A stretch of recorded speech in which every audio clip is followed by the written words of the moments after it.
Mayara Albuquerque's The Legend of Muhavura is a bold attempt at melding RPG Maker's top-down adventuring with Tomb Raider's platforming and exploration. It's a commendable effort, and some of the ideas work really well, others work better in concept than practice, and a select few are entirely underutilized. The Legend of Muhavura isn't Tomb Raider JRPG, nor is it a top-down action game in the vein of The Prophecy. Rather, it's a wholly original fan production that, despite its brevity and unrealized potential, is still a lot of fun.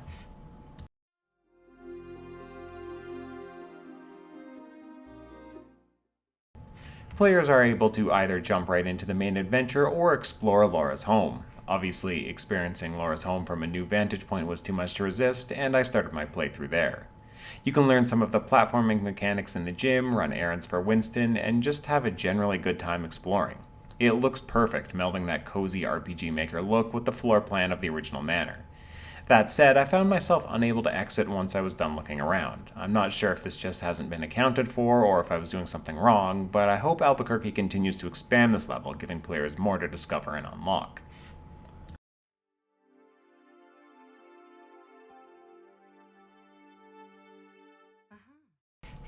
Once into the main campaign, Laura is escorted to the base of Muhavura volcano in the Congo. Hilariously self-diagnosing herself as a crazy bitch, she begins her trek through the jungle. All along the way, she discovers an old rival happens to be looking for the same treasure she is. Later on, Albuquerque makes use of RPG Maker's party functionality, and Tarzan, yes, the Tarzan, joins up with Laura.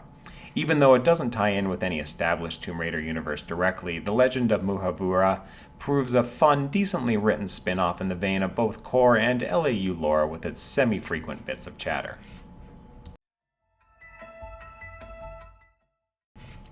Laura keeps a journal of her findings, illuminating the history of the ruins and sometimes giving clues as to what players need to do next. The opening panorama is a nice addition, and frankly I wish there had been more instances that take advantage of RPG Maker's cinematic and visual novel elements. It's got all the makings of an enjoyable short story, and silly as it may seem to pair Laura and Tarzan, in the chibi world of RPG Maker, nothing is really that strange. What is strange is Laura's portrait, at least compared to the rest of the cast. While everyone but Laura boasts an RPG Maker anime portrait, Laura's is a bit different. It's not bad, but it is distracting, and it would have been nice to see a more uniform style across all of the characters. In terms of environmental sprites, everything looks much more homogeneous. The Legend of Muhavura makes use of pit edges lined with crystallera highlights to signify jumping points, vines to signify climbing points, and even darkness to signify when flares are needed. Traversal does take some getting used to. I walked into several pits not knowing whether they would be impassable lumps or instant death traps. Pillar and ledge hopping too requires a bit of finesse, timing Laura's steps appropriately. Platforming is done automatically as you push Laura to a ledge, and whether or not you can make a jump is up to the game's preset triggers. Thus, the only real challenge is not walking up to an unchalked pit. The Legend of Muhavura uses manual saves, and you'll want to use the function often in case you accidentally walk Laura off a ledge. While pathfinding your way to safety and looking for secrets is fun, The Legend of Muhavura also stalls you with several puzzles. Like Core's engine, RPG Maker runs on a grid system, and thus boulder and switch puzzles are a natural fit. I did have some issues with these puzzles, like one instance where I was able to accidentally trap myself between boulders, forcing me to reload, but overall the puzzle design felt reminiscent of what you'd see in a core Tomb Raider game.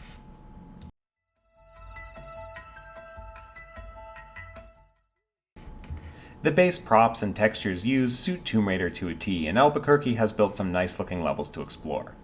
Music too is well incorporated, and though you don't get a lot of that silent Tomb Raider exploration, the fact that this is a game in RPG Maker makes the more consistent flow of music fitting.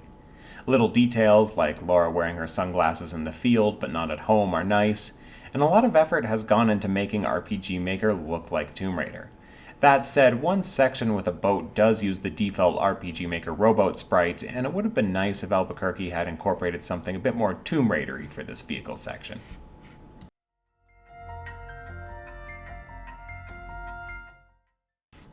The Legend of Muhavura opts to use a first-person battle system as opposed to a side-view one. Though every player has their preference on this sort of thing for JRPGs, I actually like the first-person viewpoint as it lets you see the environments in a more detailed light. That said, the sprites used in the battle system are again at odds with the graphical style, often being photos of animals. Hopefully these can be updated to be more uniform with the anime style in future updates.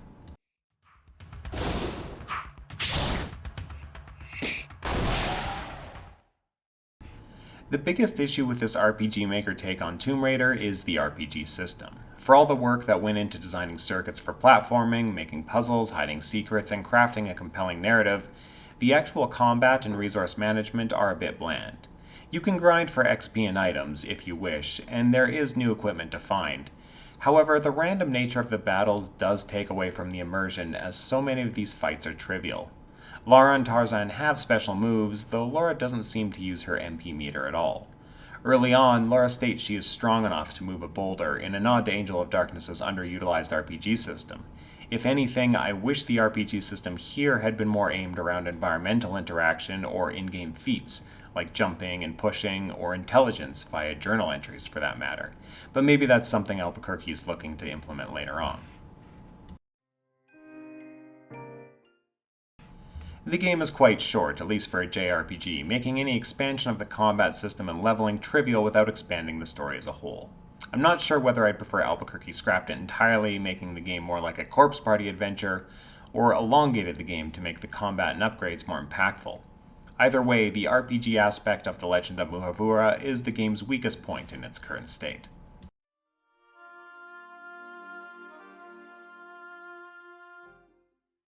I've seen a few concepts and demos of Tomb Raider games in RPG Maker, and I'm glad someone like Albuquerque with the know-how for the tool set and the fandom for Laura sought to bring it all together. That said, there are a number of out-of-bounds and puzzle glitches to be addressed, the graphics could use a bit more consistency, and the RPG system needs some rethinking. I hope Albuquerque continues to work at The Legend of Muhavura, refining it until it becomes the great adventure it's so close to being. There's a lot of love and innovation here, and it's easy to recommend even in spite of its imperfections. Uh-huh.